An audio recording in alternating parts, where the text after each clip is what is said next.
Hi, welcome back to BizDev Weekly, the business development show. I'm here in studio with Chris Hamilton from salestipaday.com. And we're going to be talking today about a problem that's out there, which is online reviews. It's a problem that can be turned into an opportunity. And maybe, Chris, you can explain this. Well, Kirsten, we've talked in the past, and I think what it is you kind of hit the nail on the head ages ago, was this is a problem that actually Google has created for businesses. And what it is Google has gone, and here in Canada, I don't know if it's the same elsewhere in the world, but they have gone through the Yellow Pages listings and put these into their Google Places listings. And what used to be Google Places now is Google Plus Local. And where you find this is if you go online, if we've got Pizza Calgary here, this map off to the right here corresponds with these business listings down here. And so the major problem that we see that's come up is the fact that Google has taken this and put it onto their website. Your business is now listed on Google, where most people go to find out information about a product, service, or find something. And you don't even know that it's sitting there. The biggest problem with that, though, is people have the ability to hit an online review. So, Kirsten, if you go back to that for one sec, just the screen share, Yep. I will show you. If you go to someone's listing here, their Google Places listing, write a review. There you go, right there. What happens? Just circle that with your mouse there, Chris. I am. It's right dead center. Yeah, it's just up here. Yeah, I got it. And the main thing is that, people have the ability now to write a review, and you have no idea what's being said about you unless you've claimed your listing and you're being proactive in watching this, which most people aren't. So, I mean, that's a huge problem. I mean, Kirsten, you probably have your own thoughts behind that as well. Well, and reviews are something that it's about online transparency now. It's about, you've seen TripAdvisor. If you've ever gone on a holiday, many of you have searched online for a hotel and they've seen the reviews coming in. Well, Google has now brought that and basically blanketed all of search. So when people search for a pizza parlor online and they're looking for just a phone number, they're going to stumble upon your reviews. And if you don't even know that people have left negative reviews, they're going to be left with a bad first impression when they see your listing, and they're going to wonder, oh man, there must be some issues there. So turning that into a positive is what needs to happen now, Chris. Absolutely. I mean, Kirsten, if you go back onto the review site here, one thing that I find interesting now is down at the very bottom here, Google is now showing pizza near other places, right? So they're giving you options to go elsewhere if you don't like what you see in here. And I'll give you an example. I'm going to hit Bridgeland here in Calgary, and it starts bringing up these results over in the Bridgeland area. And the neat thing about this is huge opportunity for businesses to actually showcase. So let's take a look at this, for example.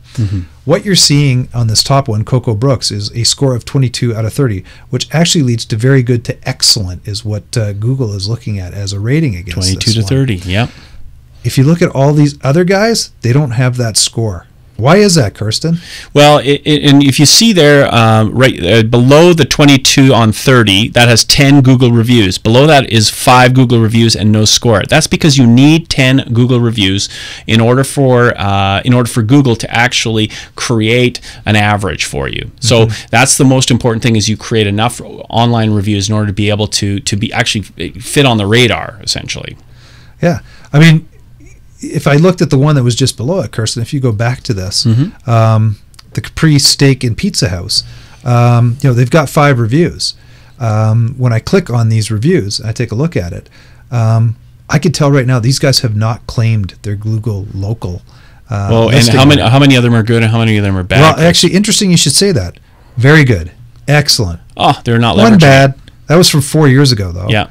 Here's another one. Excellent. Good. So they've got a reasonably good report. Man, coming back. Claim this. Yeah. And it's easy to claim it. All you have to do is just go and actually go to your thing and claim the actual listing here. Yeah. And then you can control this. There is the ability now to manage a review process with your clients and get good positive reviews on here. Think of it this way, Kirsten, you and I have talked about this before. If I'm looking for a product or a service and I go online and I look for that, if I see a person who has a stellar rating, let's say 28, 29, 30, for example, 30 out of 30 on Google Places, and I see someone who's got no reviews or very few reviews or bad reviews or anything, where are you going to gravitate towards? You know, it's the psychology that people have when listening to others, what they have to say. And if it's very positive and it shows up online, chances are you're going to be driving more business to you compared to your competitors. So once again, going back to all of these listings, if you go back online, you know, these guys have a great listing. These guys, I'm going to have to do some hunting to try to figure out whether they're actually good or not to go after. I know where I'd go. I'd go to this guy right here because people have said it's actually good. And I trust what other people have to say about it. Yeah.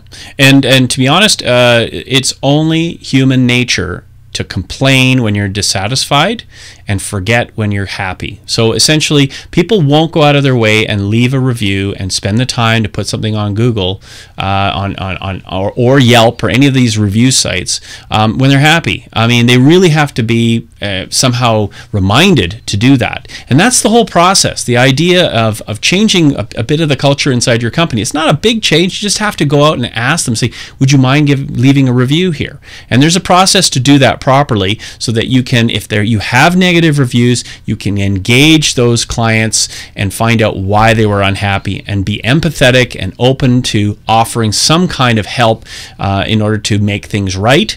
And that in turn will strengthen your relationship with your clients. It's knowledge that you need to know if there's a problem. So you have to embrace that process of asking for reviews and getting people to actually leave reviews with you. Chris? A couple other things, Carson, you need to talk about is not only if you have bad reviews, if you have no reviews, or if you have great reviews. If you have no reviews, same thing. Why not get happy customers to actually promote you? Get you up in these listings so that it's being shown that you actually have good stuff. If you already have a process in place, why not get more people on board to talk about how wonderful you are as well? Yeah. In the long run, this is going to be a huge differentiator. And obviously, more and more of Google's searches are going local. And the results are coming up local, obviously, Kirsten. So, you know, any businesses that show up under these places, Google local listings, you know, you're going to get found. You're going to be, you know, you're going to have to be transparent. People are going to talk about you. People are going to review you. You know, you have a tremendous opportunity to manage this process. They're going to do it anyways. You can't exactly remove that now online. Google's made it almost impossible to remove it. Yep. So you may as well take the bull by its horns and start embracing this technology. And the first people to do so are going to gain in the short run and potentially be ahead of the rest when the rest follow. So that's basically it. I don't mean to scare anybody. I just want to give you kind of give you the knowledge, give you the insight on what's happening. And if you have any questions, obviously give us a call. We'd be more than happy to sit down and go through your current situation.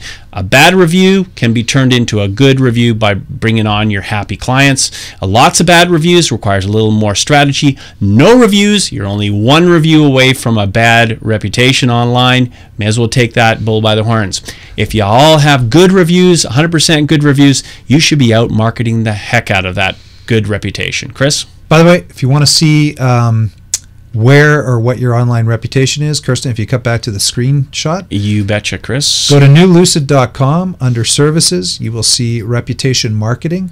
And just off to the right-hand side, you can fill out the report there with your business phone number. Yeah. And it'll tell you what your report is. It'll come back and tell you how you're doing online. Yeah, it's a snapshot, a report card of your online reputation. It happens in a few seconds. All you need is your phone number. Yep. Once again, just go to newlucid.com. Find services, the reputation marketing and trust. Yeah. There you go. So good luck, everyone. Thanks very much. If you have any questions, obviously, send them our way. Thanks for watching. Thank you.